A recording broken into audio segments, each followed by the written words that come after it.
Good afternoon, everyone. Thanks so much for joining us for this CultureSource event. We're going to give it an extra 60 seconds to let everybody get settled in the room. Please feel free as you're getting settled into the room to just introduce yourself via the chat function. You just maybe say your name, maybe where you're calling, connecting from, anything that you'd like your colleagues to know about you. Thanks so much for being with us. 30 seconds.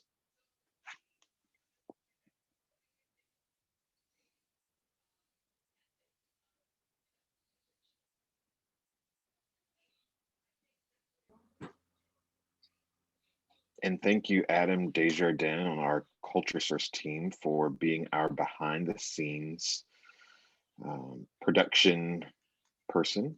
I'm very amused by your mouse movement over the screen. Yes, I like it. Alrighty, folks, thanks so much again for being with us. My name is Omari Rush. I am the Executive Director of CultureSource. CultureSource being the Southeast Michigan Detroit Metro Coalition of Creative People and Cultural Organizations. We are really pleased to bring to you today this program, New Findings on Arts Advocacy, that is how to talk about public funding. And even more, I'm pleased that my good friend and ally in the arts, Pam Bro of the National Assembly of State Arts Agencies, is with me and others in this conversation about how we might think about arts advocacy, in particular, given new research that the NASA, that is the acronym for National Assembly of State Arts Agencies, new research that NASA has just released on arts advocacy in the United States. So thank you very much, Pam, for being with us. We'll get her on in a sec, but I did want to say, as I encouraged you all to introduce yourselves using the chat function, please feel free to use the chat function throughout to ask questions or to share your own thoughts or reflections as we go along. We'll be together today for 30 minutes, or I should better say until 12:30 p.m. Eastern, and we'll get you off right on time as well. We are doing this program certainly in partnership with other super fantastic folks. You'll see their logos and visual identities on the screen. One is the State of Michigan Council for Arts and Cultural Affairs, and the other is the Cultural Advocacy Network of Michigan. And I would actually invite Allison Watson of the State Arts Council, MCACA, to join us and say hello. Hi, Allison. Hello, everyone. It's so good to sort of see you today, at least see your names and your comments in the chat. I'm so thankful that you were able to take the time to join us today to meet Pam and learn and listen from the findings. Not only typically what you hear from us is Michigan based, but Pam is sharing a national view, which we are so thankful for her making the time to join us. So with that, we're short on time, so I want to make sure I introduce Pam and get this going to the real heart of the work today. So Pam Bro is the president and CEO of the National Assembly of State Arts Agencies. Pam joined NASA, as we like to call it, in 2015 as the president and CEO, and works with the association's board of directors and staff to advance NASA's policies and programmatic mission to strengthen America's state and jurisdictional arts agencies, so agencies like ours across the country. She's a native of Louisiana and has held leadership positions at local, state, and national levels. I was fortunate to know Pam and meet Pam years ago when she was in Louisiana as the secretary of the Louisiana Department of Culture, Recreation, and Tourism. She was the assistant secretary of this department, overseeing its cultural development portfolio. She's also worked as the executive director of their state arts agency, the Louisiana Division of the Arts. And during her time, she developed and led Louisiana's cultural economic initiatives and spearheaded their successful UNESCO inscription of Poverty Point State Historic Site.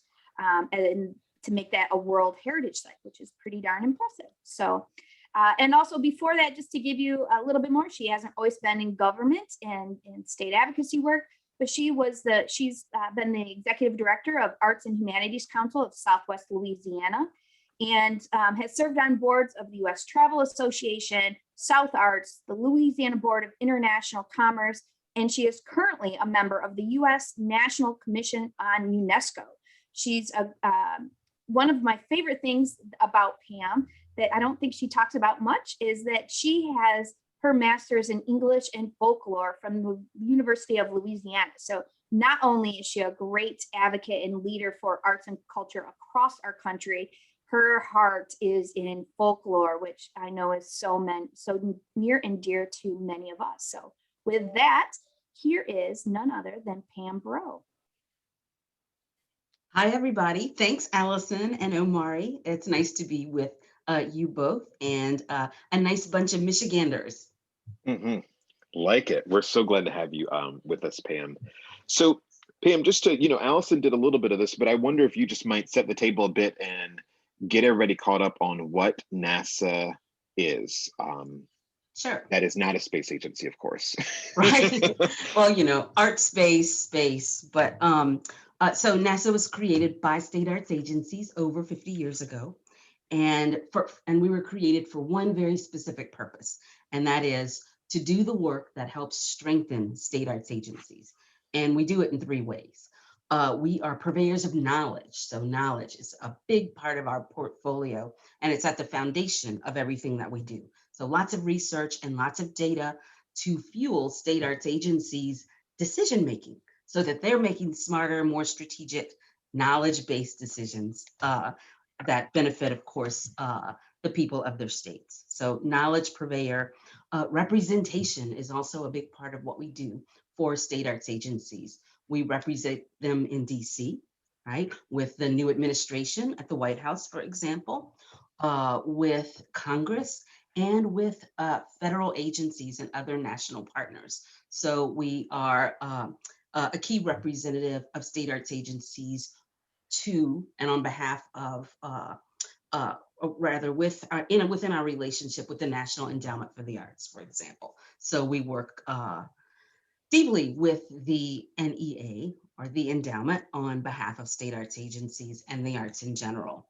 And finally, we set the table for community across state arts agencies, because when every state arts agency has the opportunity to learn from and leverage learning from all 56 states and jurisdictional arts agencies, then that's a strength builder right there. Learning from each other. The power of association through community is what we bring to the table for states. Great. Thanks. And thanks for sharing that, Pam. And I can, as the chair of our State of Michigan Council for Arts and Cultural Affairs, I can say from personal experience that the work that you all do with and for us at MCACA is just so valuable and so important, and helps the council do a much better job at serving the state, the citizens of Michigan. So thanks for that. Relating that, being a purveyor of knowledge and kind of getting data and research and information out. Pam, you all just released this new report on advocacy, and just for some context, I'm wondering why you commissioned the report and why it felt important to do now. Sure. Well, about 4 years ago, we entered in a new administration in DC, and with the dawn of that administration came a lot of public conversation and debate about government's role in the arts, right? For better and for worse, across the country, we were engaged in that conversation because we were challenged, right? As the arts community, we were challenged about the role and appropriateness of government being an investor in the arts. Folks who don't have that same value system, or don't believe that government should invest in the arts, believe that the arts should be taken care of by the private sector. And that was a wake-up call, and perhaps not the first wake-up call in the arts community, right? Certainly, these are conversations that heat up, right, every once in a great while. But as they heat up 4 years ago at NASA, we just stopped and said, you know, what can we add to the advocacy mix, to advocacy work going on that can really be distinct and add value to how we advocate? We clearly haven't made the case enough or well enough or effectively enough about the appropriateness and the advantages of government support of the arts. And we need to go on a journey to really try to accomplish this, right? I think that advocacy historically in the arts community has depended upon great champions at legislatures and Congress. Our champions tend to be moderates, tend to be progressives, and we have fewer champions who are conservative. And so we posed the question, why? And we asked ourselves, can we make a difference there? Because if we had more champions across the entire political spectrum, what could we do about growing government support for the arts, right? And so we entered the journey of trying to learn more about a part of the electorate that we just weren't connecting to because we didn't know enough about. And so this has been a 4-year journey for us. It began with our first national GOP polling so that we could begin to understand how folks within the GOP are connecting to government funding of the arts. We began to understand ideas like we have some opportunities with folks in the GOP that we're not taking advantage of. And younger members of the GOP and women are more inclined to consider, right, the good of public funding than the arts than, say, older men in the GOP. Well, that was data and information that we could begin to use. So progressively over these 4 years, we have been trying to take what we learned to improve our advocacy work, to fill gaps that weren't being filled in the advocacy space, right? And so we have 2 publications now that are primed and designed to help not just NASA, but state arts agencies and all arts advocates really advance their work to communicate more effectively across the political spectrum. One of those, and Omari mentioned that, one of those is our new messaging guide. And it's entitled around the idea of America being strengthened because of the arts, right? So the messaging guide is intended to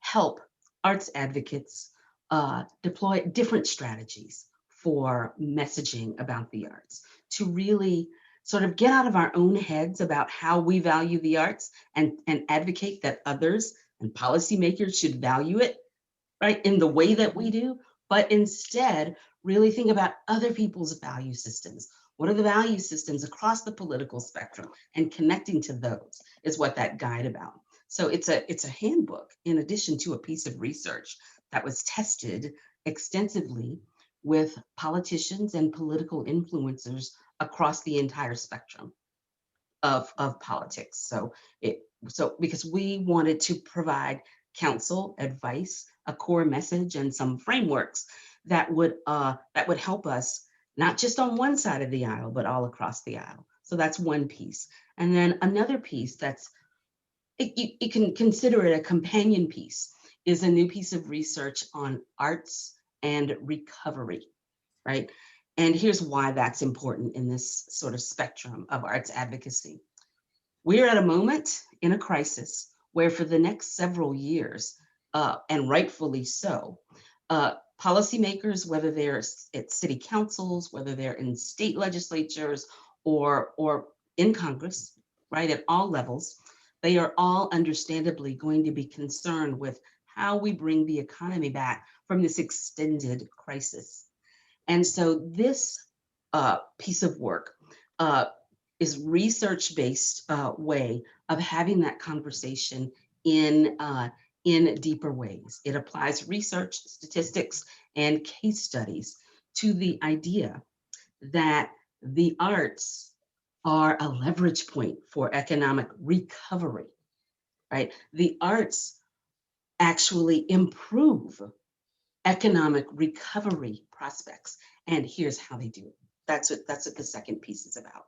And so we're mighty proud of both these, because one is about how we as arts advocates talk about uh, the arts as we advocate for the arts. And the other really takes advantage of this moment in time, right?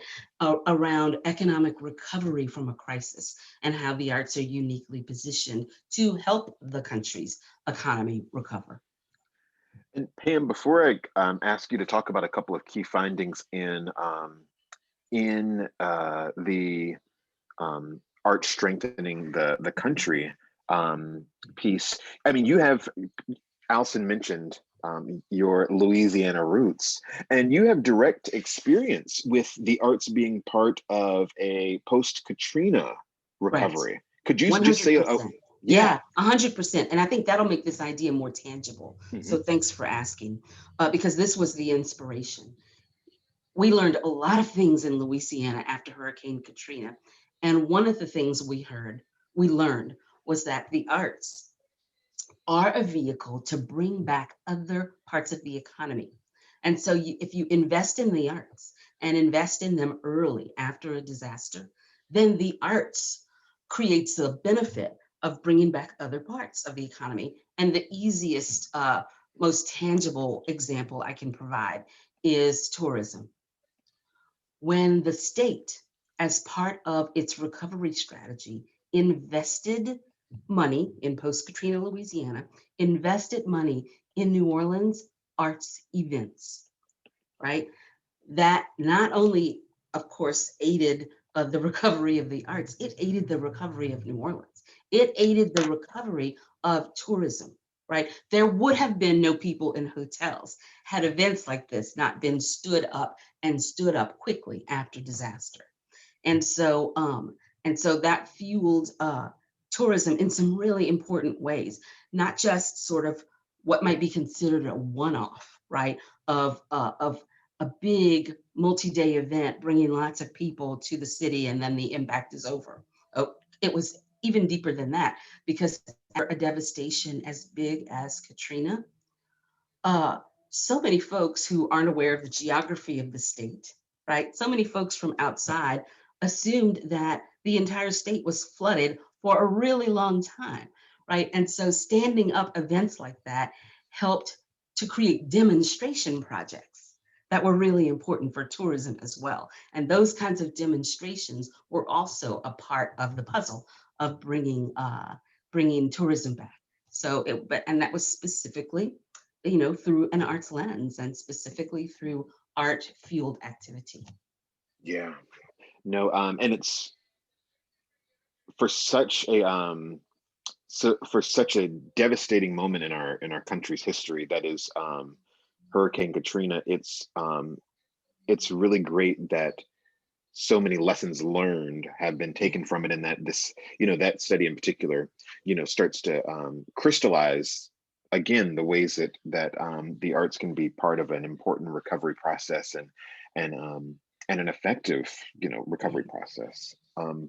Pam, I wonder if in the other study, I wonder if you might just say a few words about you all's findings about language, and you talked about value and getting to people's values and understanding their values and having that guide advocacy more than certain sector beliefs.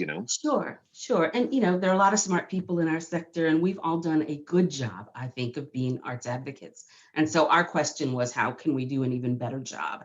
And so for us, improving our work lies in really expanding the depth and the breadth of our impact, right, in advocacy. And so learning more about conservative values as they relate, right, to our industry, to our issue area for advocacy was really important.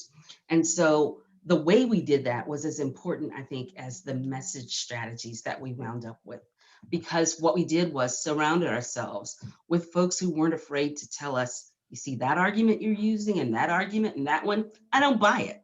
I'm not buying it. I don't believe it, right? Mhm. People strong enough to tell us that. So we assembled a think tank, if you will, and then a group of advisors from across the political spectrum who weren't afraid to tell us tough things, and that was critical.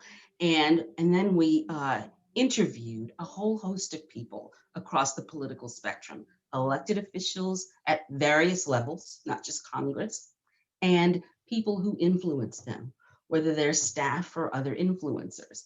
And that really helped us to gauge language use.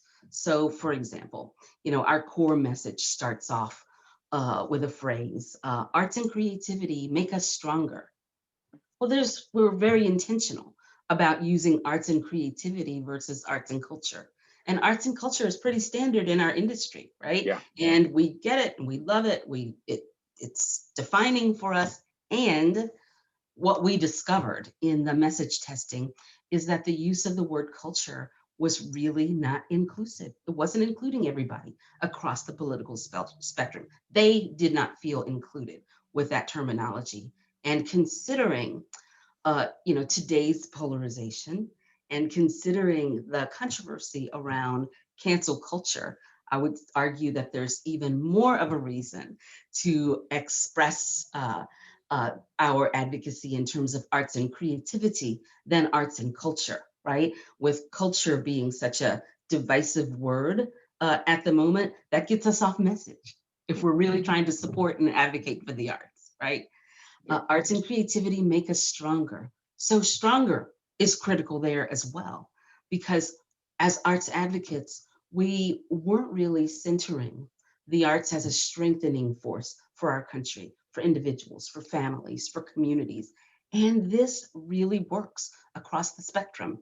At first, as we began testing these ideas, I assumed that, well, maybe the idea of strength is really an idea that will resonate in conservative circles, but not progressive circles, right?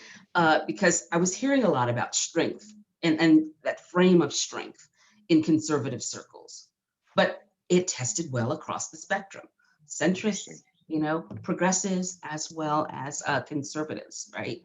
And so that became really important. Also, what became important was a through line, like creating a through line from how you get from creativity to innovation to prosperity, right? Folks understand innovation being a key to prosperity, but not that, that creativity is a building block. It's a building block to get you to innovation, right? And then innovation is a key, one of the keys to prosperity. So really being able to connect the dots in ways we don't tend to in arts advocacy is really important. Um, one of the lessons we learned too was about how you uh, get someone's attention and keep someone's attention is related to uh, how you communicate, right? It's related to how you get someone's attention first. If you have 3 issue areas, let's say you're in a conversation and that conversation is about trying to convince someone that government support for the arts makes sense. The first thing, you'll find that our message framework and the core message as you see them, they suggest some ideas that are familiar to us, right? As arts advocates, like the economic argument that we've done that. The question is how you do it, right? And you'll see some new things like a focus on strength. And so if you're speaking to someone who's not quite there related to government support for the arts, then it's important to start with geographic reach. And that's what we have discovered, because really bringing home that point about the fact that government support ensures that everybody, rural communities, communities of all size, not only large cities, but all the communities really benefit. That's the first thing that the person you're advocating to needs to hear, because The private sector can't do that. You can't just say that private sector can take care of that kind of reach, because it doesn't, right? Wealth is not pervasive across the country. If it were, we'd have a whole different country, right? You can't, private foundations don't fund in every corner of the country, right? So starting with that frame of geography and reach is really important. Following that with ideas around strength and how the arts strengthen our country or communities, and then leverage, right? That gets into the economic impact argument that we're so connected to in the arts, we're so comfortable with, right? So at the federal level, we say to members of Congress, every time you spend $1 on the National Endowment for the Arts, $9 are returned to your tax coffers to use for all sorts of priorities, right? It's important, but it's not where you lead if you're trying to convince them that government support for the arts is strategic and important, right? So you start with the geographic piece. You continue with strength. You can continue with leverage, and local control is an important message across the spectrum as well. So as you take a look at these resources, just keep in mind, it's about how we use the messages that can be most compelling across the spectrum. Yeah. Pam, thanks so much for that, and for the kind of breakdown of not just it's the words and the messages, but it's also how we unpack them. That is its own strategy. And you know, fortunately, there are resources, there are these guides, there are these reports, there are these beautiful graphics that we can engage with to do a deeper dive on our own. Adam has been posting some of them in the chat that will allow us all to hopefully become better storytellers, better advocates for, making our community stronger. So Pam, thanks so much. Thanks so much for this. It was really wonderful to hear about NASA's investment in this project and its engagement with the actual people whose hearts and minds and votes, we're trying to make sure are as thoughtful as possible, and so thank you for that. Absolutely. I would we do have solid folks working in the state of Michigan who are helping us be thoughtful about how policymakers and lawmakers in Lansing and in various public offices are thinking about the role of arts and creativity. And that would be our newly formed, I don't know how long you can say newly, but new-ish Cultural Advocacy Network of Michigan. Debbie McCullough is with us. And Debbie, I just wonder if you might say a word or two about CAN, as it's commonly referred to, and what you all are up to and how people can get involved. Sure. Well, I first have to apologize to Adam because I said I would add stuff into the chat, but I was so enamored with the conversation that I stopped. So Adam, thank you for taking my job and moving it forward. But I'm so pleased to be partnering with CultureSource and with the MCACA and with the NASA about all of the things that really matter to all of us and have mattered forever and ever. But the Cultural Advocacy Network is a new organization. We have only been around for 1 year. So we're just coming out of the gate. I think we had to find ourselves. We're still finding ourselves. We're still tweaking kind of where we want to go. But I will say that we have found, we have just had 32 meetings, I think, in the last month with our freshman legislators. And I believe that it felt very comfortable and it felt very bipartisan of the support that they showed for arts and culture in the state. So we are a little bit more unique than just being an arts advocacy organization. And Pam, I loved what you were saying about the word creativity is really an important concept when we start to look at it. But your concepts of being a champion and being an ambassador and amplifying the messages in a different way are really important. And I think that what's coming up on our plate is our Cultural Advocacy Day, which is March 11th and 12th, which is next week. We will be doing some training on the 11th. I encourage you, if you haven't registered yet, to register. And then on the 12th, I'll say we're going to inundate our legislators with our message of, I think, and maybe we will tweak our messages just based on this about using the economic argument for resiliency after COVID, or as we're in the middle of all of this, and recovery, because I think that, and I think somebody else posted in chat about the healing processes that we've been talking about. So what a wonderful conversation to have before we kind of step out of the gate next week for our second advocacy day. We did do one last year, but it was a day before the whole state was closed down. So Yeah. So kind of a weird timing, but just thankful that we were able to participate in this, and hopefully we can continue to take your message even further in the state of Michigan. So thank you for joining us. Debbie, thank you so much for your leadership and partnership. And again, Pam, thank you so much for joining us. Folks, this concludes our chat, our conversation on all things advocacy that are new in the country. We'll actually be talking a little bit more about data later on today. And by later on today, I mean 1 p.m. Eastern. CultureSource commissioned a study by Wolf Brown on audience attitudes about cultural participation.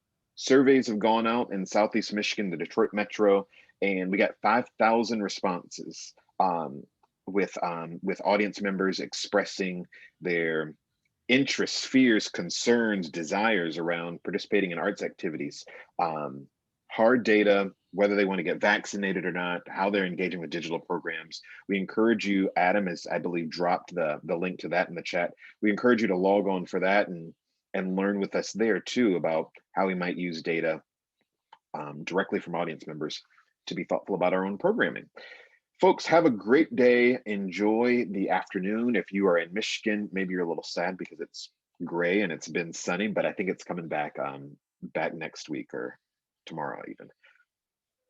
Thanks so much for joining CultureSource for this event, and take care. Bye.